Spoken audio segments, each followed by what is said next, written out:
Assalamualaikum warahmatullahi wabarakatuh. Saya di sini akan menjelaskan tentang praktikum perancangan bisnis. Saya sendiri Abdul Hafiz Putra, mahasiswa Universitas Nasional, untuk tugas 2 dari praktikum perancangan e-bisnis. Saya mulai. Website metrik. Website metrik itu ada 10. Yang pertama itu mengukur hits, kedua page, ketiga visitors, keempat site, kelima file unique visitor, keenam number of visit, ketujuh page view, kedelapan latest visitor, 9 traffic source, ke-10 bandwidth. Website metric adalah pengukuran, pengumpulan, analisa, dan pelaporan data web untuk tujuan memahami dan mengoptimalkan pengguna web.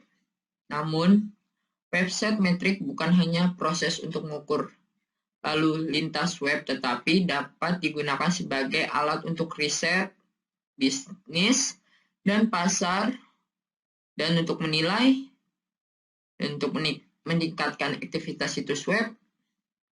Website juga dapat membantu perusahaan mengukur hasil kampanye iklan, cetak, atau siaran tradisional.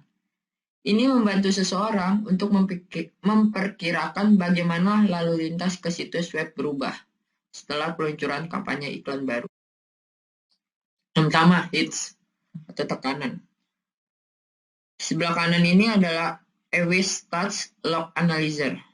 Adalah banyak file yang di-request dari server website Anda.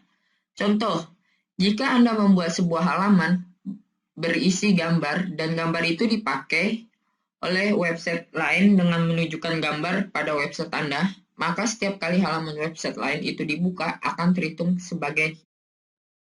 Kedua, page atau halaman adalah banyak halaman website yang dibuka dalam satu kali kunjungan. Tidak terhitung membuka gambar JavaScript dan sebagainya. Website yang menarik akan membuat pengunjung lebih banyak membuka halaman-halaman lain dari website Anda. Lihat jelas di gambar sebelahnya. Ketiga, visits, kunjungan. Kunjungan adalah satu sesi kunjungan jika pengunjung melihat halaman lain di situs Anda dalam waktu 30 menit dari tampilan halaman terakhir.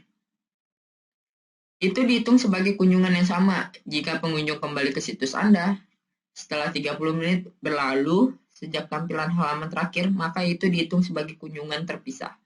Istilah kunjungan visit merujuk pada orang pengguna pembaca yang membuka sebuah situs web, tinggal sebentar lalu pergi. Terlihat jelas di sebelah kanan itu gambar.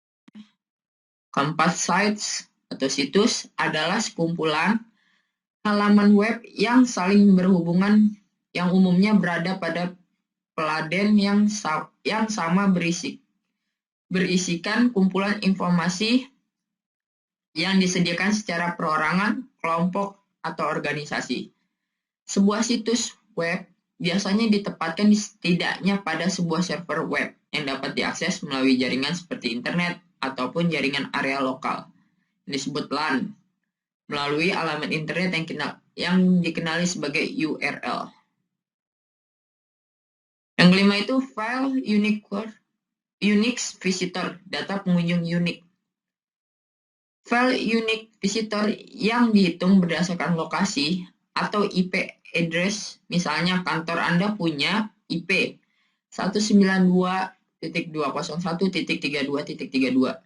Maka meskipun Anda dan teman-teman Anda membuka website sinarweb.com berkali-kali unique visitor hanya dihitung satu kali saja per number of visit, jumlah pengunjung. Beda dengan unique visitor, number of visit adalah jumlah pengunjung secara keseluruhan. Jadi, jika dua pengunjung datang dari IP address yang sama, akan tetapi terhitung sebagai pengunjung baru. The number of visits ada juga counter seperti dua visit atau visitor. Artinya rata-rata ada dua pengunjung dengan IP address yang sama. Lihat jelas di gambar. Ketujuh itu page Page view, tampilan halaman.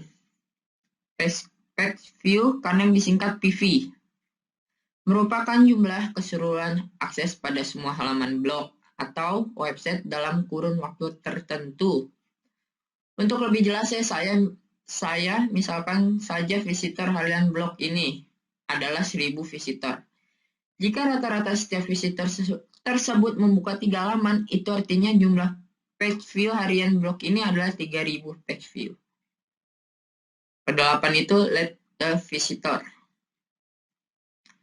Di sini, Anda bisa mendeteksi jumlah pengunjung unik atau audiens yang baru pertama kali mengunjungi web.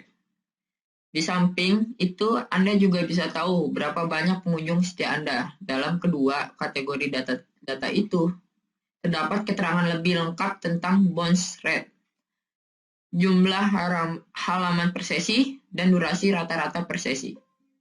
Semua keterangan tersebut bisa membantu Anda memetakan perilaku audiens baru dan audiens lama. Jelas di gambar. Ke-9 itu traffic source, data lalu lintas. Traffic source adalah sumber lalu lintas lebih bermanfaat untuk dilacak daripada lalu lintas keseluruhan karena memberitahu Anda dari mana lalu lintas Anda berasal. Caranya, Anda dapat melacak metrik sumber lalu lintas menggunakan Google Analytics, Path, Google Analytics, akuisisi, semua lalu lintas lalu saluran. Dan terakhir itu bandwidth. Bandwidth adalah jumlah byte yang digunakan untuk mentransfer halaman gambar dan file download yang oleh browser. Mail dan FTP tidak masuk. Jelas di gambar. Sekian dari saya, kurang lebih mohon maaf. Wassalamualaikum warahmatullahi wabarakatuh.